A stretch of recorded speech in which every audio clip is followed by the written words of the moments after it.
तो देखिए स्टूडेंट्स, आज जो अपन टॉपिक ले रहे हैं वो है आपका gross profit, operating profit and net profit. जब एक ही क्वेश्चन में पूछे जाएं उसके लिए अपन ले रहे हैं डीके गोयल का क्वेश्चन नंबर 12। नंबर एक दो आगे पीछे हो सकता है क्योंकि हर साल के एडिशन में चेंज होता है, देख लीजिएगा। तो देखो, जब आप ग्रॉस प्रॉफिट, ऑपरेटिंग प्रॉफिट और नेट प्रॉफिट निकाल रहे हो, उनकी पोजीशन जो है वो क्या होती है। ये आपका है ग्रॉस प्रॉफिट, ये आपका ऑपरेटिंग प्रॉफिट और ये आपका है नेट प्रॉफिट। अभी कैसे निकलेंगे वो अपन को देखना है। तो सबसे पहले ओपनिंग स्टॉक आता है आपका ट्रेडिंग की डेबिट में। ये आ गया 50,000। तो अब ओपनिंग स्टॉक आपका 50,000 है, सेल्स आपकी 11 लाख है, ये आएगा ट्रेडिंग के क्रेडिट साइड में। नेट परचेजेस 6 लाख है, ये बात आपकी आएगी ट्रेडिंग अकाउंट की डेबिट साइड में। डायरेक्ट एक्सपेंसेस ट्रेडिंग में ही आते हैं, ट्रेडिंग के डेबिट साइड में। अब आता है एडमिनिस्ट्रेशन एक्सपेंसेस, ये इनडायरेक्ट एक्सपेंस होता है और ये ऑपरेटिंग है। बिजनेस ऑपरेट करोगे तो एडमिनिस्ट्रेशन तो करना ही पड़ेगा, तो ऑपरेट एडमिनिस्ट्रेटिव एक्सपेंस आएंगे पी&एल के डेबिट साइड में। और सेलिंग एंड डिस्ट्रीब्यूशन, ये भी आपका ऑपरेटिंग खर्चा है, ये भी आपका कहाँ आएगा, ये भी आपका आएगा पी&एल की डेबिट साइड में। देखिए ऐसे क्वेश्चन में होता क्या है कि ट्रेडिंग तो आपका नॉर्मल तरीके से बनेगा ही बनेगा। पी&एल जो है ना, वो दो पार्ट्स में बनता है, एक ये पार्ट एक ये पार्ट। पहले पार्ट से निकलता है ऑपरेटिंग प्रॉफिट, दूसरे से निकलता है नेट प्रॉफिट। अब यहां जो आते हैं ना, वो आते हैं नॉन ऑपरेटिंग एक्सपेंसेस और नॉन ऑपरेटिंग इनकम आती है यहाँ। नॉन ऑपरेटिंग इनकम आती है यहाँ, इस तरीके से चलता है ये।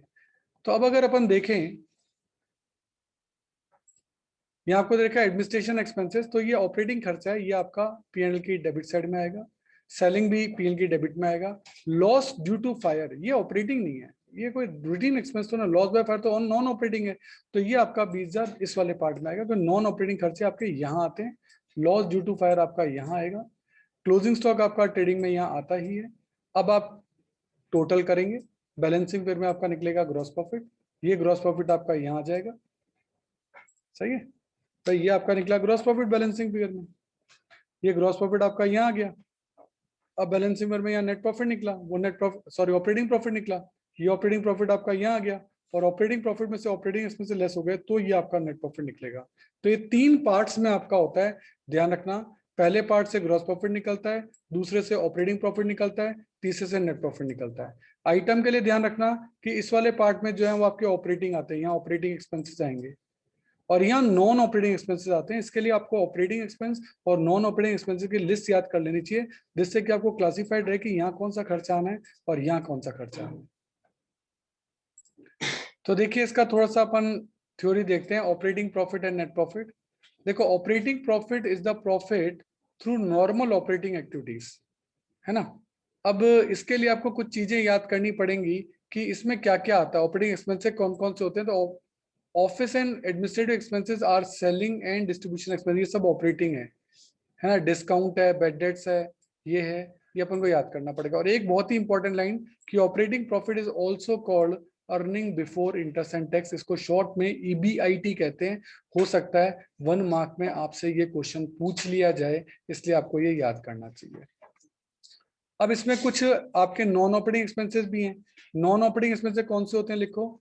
Interest on loan, charity, donation, loss on sale of fixed assets, extraordinary losses due to theft, loss by fire and so on, ये सारे क्या है, नॉन ऑपरेटिंग एक्सपेंसेस हैं। ध्यान दीजिएगा, नॉन ऑपरेटिंग एक्सपेंसेस हैं। ऐसे ही नॉन ऑपरेटिंग इनकम जो कि बिजनेस के डे टू डे से बिलोंग नहीं करती, उसमें क्या क्या आता है, receipt of interest, rent and dividend, gain on sale of fixed assets. ये आइटम मैंने अलग अलग कलर से किए हैं, इनको आपको याद करना पड़ेगा कि नॉन ऑपरेटिंग एक्सपेंसेस कौन से हैं और नॉन ऑपरेटिंग इनकम कौन सी हैं। इनके चार चार आइटम याद कर लेना, ये काम आएंगे। अब इनका यूज अपन करते हैं इलस्ट्रेशन नंबर 12 में, कहता है calculate gross profit, operating profit and net profit from the following. Data आपको दे रखा है। अब आपको चीजें क्लियर करने की, चीजें आएंगी कहाँ। सबसे पहले ओपनिंग स्टॉक, ये आएगा ट्रेडिंग के डेबिट में। परचेज, ये भी ट्रेडिंग के डेबिट में। सेल, ये ट्रेडिंग के क्रेडिट में। आइटम आपको याद होने चाहिए। परचेज रिटर्न, परचेज में से लेस हो जाएगा, ये नेट परचेज आ जाएगा। सेल्स रिटर्न, सेल में से लेस हो जाएगा, ये नेट सेल्स आ जाएगा। वेजेस, ट्रेडिंग के डेबिट में। एडवर्टाइजिंग, ये आपका पी&एल का खर्चा है, ये पी&एल में आएगा। सैलरी, ये भी पी&एल में आएगा। ऑपरेटिंग एक्सपेंसेस, सारे ऑपरेटिंग एक्सपेंसेस पी&एल में यहाँ आने। रेंट एंड टैक्सेस ये भी ऑपरेटिंग है, और लाइटिंग ये भी ट्रेड ऑपरेटिंग खर्चा है, P&L में आएगा। और देखिए कमीशन पेड ऑपरेटिंग है, कमीशन रिसीव्ड ऑपरेटिंग है, 2400 और 6000। देखिए 2400 आपका यहाँ आ गया और 6000 रुपये आपकी इनकम है क्योंकि कमीशन रिसीव्ड है वो। इसके अलावा office expense, travelling expenses 4800, office expenses 3500, ये दोनों ऑपरेटिंग है तो 48 एंड 35। इसके अलावा interest on long term loan ये आपने पे किया है, और ध्यान देना शॉर्ट टर्म लोन होता है ना तो ऑपरेटिंग कहलाता है, याद रखने की चीजें हैं।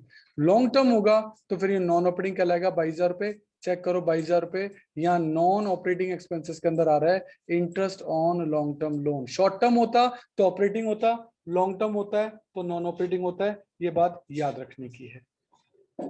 लिख लेना, ये बातें याद नहीं रहती। डिविडेंड ऑन इन्वेस्टमेंट, आपके इन्वेस्टमेंट्स पर आपको डिविडेंड मिला, इसकी बिजनेस इनकम से कोई लेना देना नहीं है, ये भी नॉन ऑपरेटिंग इनकम है। चेक करो नॉन ऑपरेटिंग इनकम में डिविडेंड एंड इन्वेस्टमेंट, ये एग्जांपल का आइटम है, आप याद कर लो, इससे ज्यादा कुछ भी नहीं आएगा आपके कोर्स में। प्रिंटिंग एंड स्टेशनरी ये तो बिजनेस का रूटीन एक्सपेंस है, तो 3600 P&L में ही आ जाएगा, ये रहा 3600। आगे आपको दे रखा है loss on sale of machinery, ये नॉन ऑपरेटिंग है क्योंकि रूटीन नहीं है, तो ये नॉन ऑपरेटिंग में 35,000 रुपये आप यहाँ दिखाएंगे। देखिए 35,000 रुपये यहाँ आ गया। इसके अलावा कैरेज आउटवर्ड तो रूटीन एक्सपेंस है, 1400 रुपये का, माल भिजवाने का खर्चा 1400 रुपये, ये आपका आ गया। एंड आपको लॉस बाय थेफ्ट दे रखा है, लॉस बाय थेफ्ट तो नॉन ऑपरेटिंग अपन कैसे कह सकते हैं कि हमारे यहाँ चोरी रूटीन है, तो 25,100 आपका नॉन ऑपरेटिंग एक्सपेंस है, वो आपका यहाँ आ गया। और इसके अलावा gain on sale of building, building भी कौन सी रोड बेचते हैं, तो ये नॉन ऑपरेटिंग का 50,000 रुपये, ये आप यहाँ दिखा देंगे। ये सारे आइटम अपन ने दिखा दिए। और एक आपको दे रखा है क्लोजिंग स्टॉक, क्लोजिंग स्टॉक तो ट्रेडिंग की क्रेडिट साइड में आता ही है, इतना ही इसमें पूछा था। अब आपको क्या करना है, क्रेडिट साइड का टोटल करना है, उससे बैलेंसिंग वेयर में निकलेगा ग्रॉस प्रॉफिट, वो ग्रॉस प्रॉफिट आपका यहाँ आ जाएगा। अब ग्रॉस प्रॉफिट में ये टोटल करेंगे, सारे खर्चे लेस करेंगे, तो बैलेंसिंग वेयर में निकलेगा ऑपरेटिंग प्रॉफिट, और वो ऑपरेटिंग प्रॉफिट आपका आ जाएगा यहाँ। अब क्रेडिट साइड का टोटल करेंगे, डेबिट साइड पूरी लेस कर देंगे, तो ये आपका क्या निकल जाएगा, नेट प्रॉफिट। इस तरीके से सभी स्टेप्स आपके कंप्लीट होते हैं। इसमें कुछ एक चीजें आपको ध्यान रखने की है, कभी कभी क्वेश्चन में वैरायटी करने के लिए क्या करते हैं कि आपको नेट प्रॉफिट क्वेश्चन में दे देंगे, और बाकी ये आइटम भी दे देंगे लिख देना, ये इनकम भी दे देंगे लिख देना, आपसे बैलेंसिंग फिगर में ऑपरेटिंग प्रॉफिट पूछ लेंगे, तो आप यही वाला कॉम बना देना, ऑपरेटिंग प्रॉफिट निकल जाएगा। और भी वैरायटी डालें तो वो आपसे ऑपरेटिंग प्रॉफिट कैलकुलेट करा के ऑपरेटिंग प्रॉफिट यहाँ लाएंगे, फिर ये वाले खर्चे दे देंगे, ये वाली इनकम दे देंगे, और बैलेंसिंग पेयर में आपसे क्या निकलवा लेंगे, बैलेंसिंग पेयर में आपसे ग्रॉस प्रॉफिट निकाल लेंगे। ये ग्रॉस प्रॉफिट आपका यहाँ आ जाएगा, फिर आपको ये आइटम दे देंगे, ये आइटम दे देंगे, और बैलेंसिंग पेयर में हो सकता है ओपनिंग स्टॉक पूछ लें। तो वैरायटी क्वेश्चन में कैसे भी पूरी की जा सकती है, लेकिन आपको ये फॉर्मेट नहीं छोड़ना है, क्वेश्चन को इसी फॉर्मेट में करो, कभी कोई दिक्कत नहीं आएगी। कुल मिलाकर आपके 3 पार्ट होते हैं, पहला पार्ट तो पूरा ट्रेडिंग है, उसमें नया कुछ नहीं होता। P&L के आपके यहाँ 2 पार्ट हो जाते हैं, जो ऑपरेटिंग एक्सपेंस है वो सारे यहाँ आते हैं, और जो नॉन ऑपरेटिंग एक्सपेंस है वो यहाँ आते हैं। ऑपरेटिंग इनकम यहाँ आती है, नॉन ऑपरेटिंग इनकम यहाँ आती है, इससे जो निकलता है वो ऑपरेटिंग प्रॉफिट होता है, इससे जो निकलता है वो नेट प्रॉफिट होता है। बस इतना सा फर्क P&L में पड़ जाता है, क्योंकि यहाँ P&L जो है वो 2 पार्ट में बन जाता है, part 1 and part 2 and nothing else, इसके अलावा कुछ भी नया नहीं मिलेगा। देखो इस क्वेश्चन में स्पेशलिटी इलस्ट्रेशन नंबर 13 में क्या है उसको समझने की जरूरत है। इसमें नेट प्रॉफिट दे रखा है, यानी पार्ट थर्ड दे रखा है आपको, पार्ट थर्ड का नेट प्रॉफिट 1 लाख है, मैं यही लिख देता हूँ, ये 1 लाख है net profit. Rent received non operating income है, वो आपका यहाँ आ जाएगा। Gain on sale of machine non operating income है। Interest on loan non operating expense है, और डोनेशन नॉन ऑपरेटिंग एक्सपेंस है। तो डेबिट साइड का टोटल आपका हो गया 1, 20 और 2, 1, 22। तो क्रेडिट का टोटल भी 1, 22 आना चाहिए।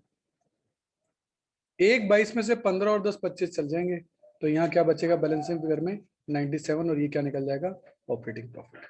इसलिए मैंने आपको कहा फॉर्मेट को चेंज मत करो, आप तो यही फॉर्मेट बनाना, सारी वैल्यूज इसी तरह से पुट कर देना, बैलेंसिंग फिगर में आपको ऑपरेटिंग प्रॉफिट अपने आप निकल जाएगा। और आप ऐसे नहीं करना चाहते तो फिर आपको इक्वेशन के थ्रू ऐसे भी करना हो सकता है, लेकिन मैं आपको प्रेफर करूंगा कि आप इस अकाउंट के थ्रू करें, वो आपके लिए ज्यादा अच्छा रहेगा।